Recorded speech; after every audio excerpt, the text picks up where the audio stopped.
Hey guys, today we are listening to one of the greatest short stories from the book of 100 World's Greatest Short Stories. The title name is The Little Magical. This story was written by Hans Christian Andersen and narrated by Harshita. Most terribly cold it was. It snowed and was nearly quite dark. And evening, the last evening of the year, in this cold and darkness, there went along the street a poor little girl, bareheaded and with naked feet. When she left home, she had slippers on. It is true, but what was the good of that? They were very large slippers, which her mother and her daughter worn. So large were they, and the poor little thing lost them as she shuffled away across the street because of two things: carriages that rolled by dreadfully fast. One slipper was nowhere to be found. The other had been laid hold of by an unclean, and off he ran with it. He thought it would do capitally for a cradle when he someday or other should have children himself. So the little maiden walked on with her tiny naked feet that were white and red and blue from cold. She carried a quantity of matches in an old apron, and she held a bundle of them in her hand. Nobody had bought anything for her. The whole livelong day, no one had given her single farthing. She crept along, trembling with cold and hunger, a very picture of sorrow. The poor little thing, the flakes of snow covered her long fair hair, which fell in beautiful curls around her neck. But of that, of course, she never once knew that from all the windows the candles were gleaming, and it smelled so delicious of roast goose. For you know, it was New Year's Eve. As of that, she thought, in corner formed by two houses, of which one advanced more than other.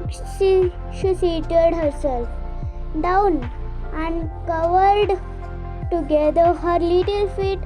She had drawn close up to her, but she grew colder and colder, and to go home she did not venture, for she had not sold any matches and could not bring a farthing of money from her father.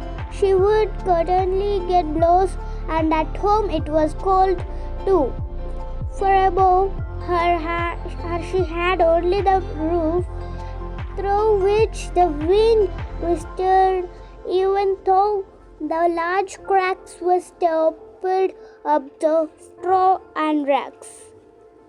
Her little hands were almost numbed with cold. Oh, a match might offer her a world of comfort if she only dared take a single one out of the bundle, draw it against the wall, and warm her fingers by it. She drew one out. Wrist! How it blazed! Now it burnt. It was a warm, bright flame, like a candle, as she held her maiden, as though she were sitting before a large iron stove with burnished brass feet and the brass ornament at top. The fire burned with such blessed influence, it warmed so delightfully. The little girl had already stretched out of her feet to warm them too. But the small flame went out, the stove vanished. She had only the remains of the burnt out match in her hand. She rubbed another against the wall. It burned brightly, and where the light fell on the wall, the wall became transparent like a veil, so that she could see into the room. On the table was spread a snow-white tablecloth. Upon it was a splendid porcelain serve, and the rose was steaming famously with its serving of apple and rammed plums. And what was still more capital to behold was the ghost popped down from the dish, reeled about on the floor with knife and fork in its breast, till it came up to poor little girl when the match went out and nothing but the thick, cold, damp wall was left behind. She lighted another match now. There she was sitting under the most magnificent Christmas tree. It was still longer and more decorated than the one which she had seen through the glass door in the rich merchant's room. Thousands of lights were burning on the green branches, and gaily colored pictures such as she had seen in the shop windows looked down upon her. The little maiden stretched out her hands, looked down upon her. The little maiden stretched out her hands towards them when the match went out. The little of Christmas tree rose higher and higher. Thus she saw them now as Stor is in heaven. One fell down and formed a long trail of fire. Someone is just dead, said the little girl. Oh, her old grandmother, the only person who had loved her, and who was no more, had told her. When a stove was installed against the wall, she drew another match against the wall. It was again light, and in the next stood the old grandmother, so bright and radiant, was familiar with such an experience of life. Grandmother cried, the little one, "Oh, take me with you. You go over when the match burns out. You vanish like the warm stove, like the delicious roast goose, and like the magnificent Christmas tree." And she rubbed the whole bundle of matches quickly against the wall, for she wanted to be quite sure of keeping her grandmother near her. And the matches gave such a brilliant light that it was brighter than noonday.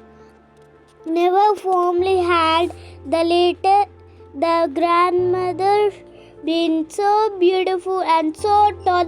She took the little maiden on her arm, and both flew in brightness and in joy so high, so very high. And then above was neither cold nor hunger nor anxiety. They were with gold.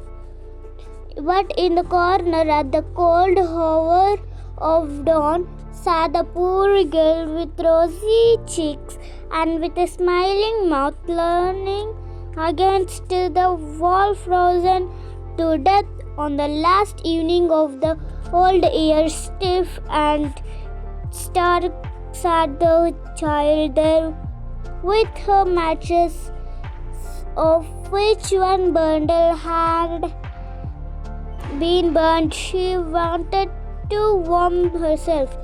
People said no one had the slightest suspicion of what beautiful things she had seen. No one even dreamed of the splendor in which, with her grandmother, she had entered on the joys of a new year. If you like this video, like, share, subscribe to Chittikalakar. Click the bell icon for more interesting videos.